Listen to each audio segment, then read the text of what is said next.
Rectangles and ellipses are special forms of polygons in AutoCAD. Rectangles are fairly straightforward, where ellipses can be a bit tricky.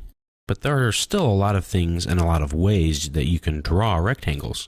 Rectangles work a lot like the polygon command, except you're stuck with the criteria of a rectangle, only 4 sides. You get 2 parallel sets of sides that are equal. You get to pick 2 points on opposite sides of the rectangle to create your shape. So if we come to the ribbon and we can find the rectangle command here, and you can kind of get an idea of how you're going to pick it, your first point and then your second point. It's very straightforward and simple enough. That's your rectangle. And then once you select it, it's just a regular polyline that happens to be closed. Now, it is a bit more complicated because you have a lot more options to it than that. If you start the rectangle command, which by the way, you can just type REC on the command line, or the full word rectangle. Now, you have a lot of different options down here: chamfer, elevation, fillet, thickness, and width. Some of those aren't available in AutoCAD LT. But if we pick our first point, we get another set of options: area, dimensions, and rotation. So your first choices will affect your second choices.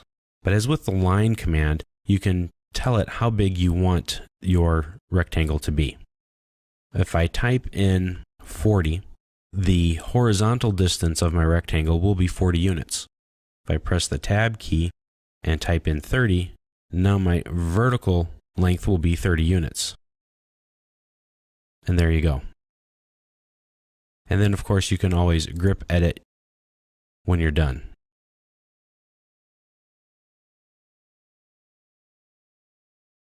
When you start the rectangle command, you have some different options: chamfer, elevation, fillet. We kind of mentioned these before. The chamfer and fillet will work very similarly. A chamfer will automatically chamfer the corners. So let's tell it 4 units by 4 units.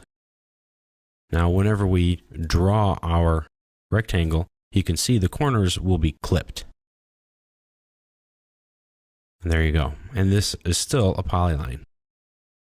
So if we do the rectangle command again, those settings are still set into AutoCAD. Now to turn those off, we'll have to define a chamfer of 0 units. Or you can even make them to be different. I can tell it 2 units and then 8 units. And you'll get a long clipped chamfer. As you can see, doesn't do it the same way. It starts and then kind of goes around. Now the fillet command works the same way, only it puts a round corner.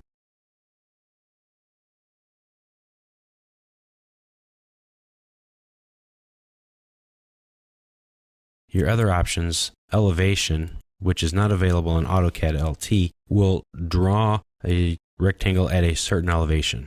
So let's say 40. Now it doesn't look any different, but when I go to rotate my view, you can see it's up higher. And you can't do this in AutoCAD LT. This is only a feature in regular AutoCAD. But that's one thing you can do. Another option is in the thickness. Give it a thickness of 5. And again, as you can see, this is just a 3D shape. It's 5 units tall or thick. Again, not available in AutoCAD LT. And then the last option, the width. We'll give it a width of 5. Now this is an option that's available in AutoCAD LT. That makes the thickness of the line, the global width, just like a regular polyline of 5 units. Now it's also still set to be thick and at an elevation of 50. Whenever you make one of those changes to the settings of the rectangle command, you have to make sure to set them back until, of course, you close AutoCAD or the file and then reopen it. Then it will be reset to the default settings. Now, we saw some other options. Once you start drawing, you have area, dimensions, and rotation. Now, rotation will allow you to draw your rectangle rotated. So you pick your angle by picking a point or typing in the angle you want, and then you draw it in the regular way. And again, you're going to stay that way unless you reset your rotation back to 0 and continue drawing. Now the rectangle command again with the area, which is kind of interesting. You'd say that you want to have a shape for a swimming pool that is 1,000 units in square units. Press enter. Now, do you want the length or the width? The length will determine the horizontal side and the width will be the vertical. So let's say length. And let's say we want it to be 200 units in length. It will automatically draw it so that it fits the shape. Let's try that again, but with something that works a little better. We'll go area, and then we'll go 1,000 units. We'll go length again. This time we'll say 20. And there you go. Now you have a rectangle with thickness that has a square footage or square units of 1,000 units. So if you're trying to design a swimming pool or a room for your house, and you need it to be a certain square footage, and you know you want one length to be a certain length, then it's very easy to get the other length without having to do any math. And then the last option that we'll show here is the dimensions. The dimension option is very similar to when you entered in the lengths and sides earlier. So you'll just be able to type in the lengths that you want, say 30, and then 50, and it locks it in for you. So the dimension option is a leftover from before AutoCAD had a dynamic input where it was very easy to type in your length and width. So you probably won't ever use that, but I wanted to show it to you in case you were wondering what it was. Now let's clear some of this off. And I want to show you the ellipse command. The ellipse is a little bit different, but it's similar to a circle and an arc in that you have multiple ways to draw them. You can even draw an elliptical arc. An ellipse is essentially an oval, and there are two main ways to draw them. Start the command by just typing in ellipse or EL. The default method is to pick the two horizontal points, meaning the two horizontal axis points. That will define how wide the ellipse will be.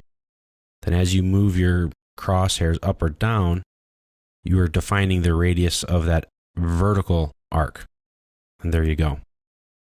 Now you can edit it with grips again, changing it, moving it, just like any other object. So let's try that again. So you type in EL, and you want to pick your first point and then your second point. And those are the outer points of the ellipse. And as you can see, you can draw it at several different angles. This one's kind of rotated.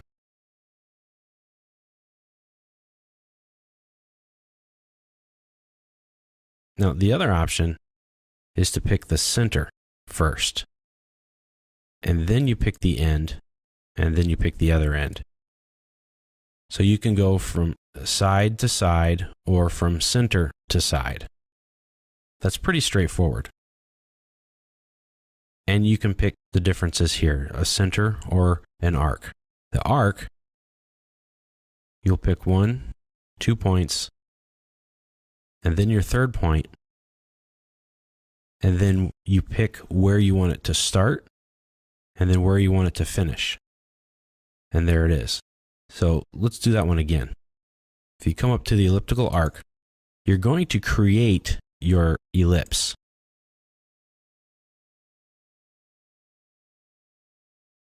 And then you pick where it starts and then where it stops. The elliptical arc works just like the arc command in that it's drawn in a counterclockwise manner. And there you go.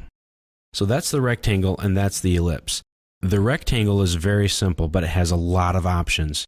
The ellipse is a bit tricky because you have to define your axes points or the center point, but it has fewer options available to it.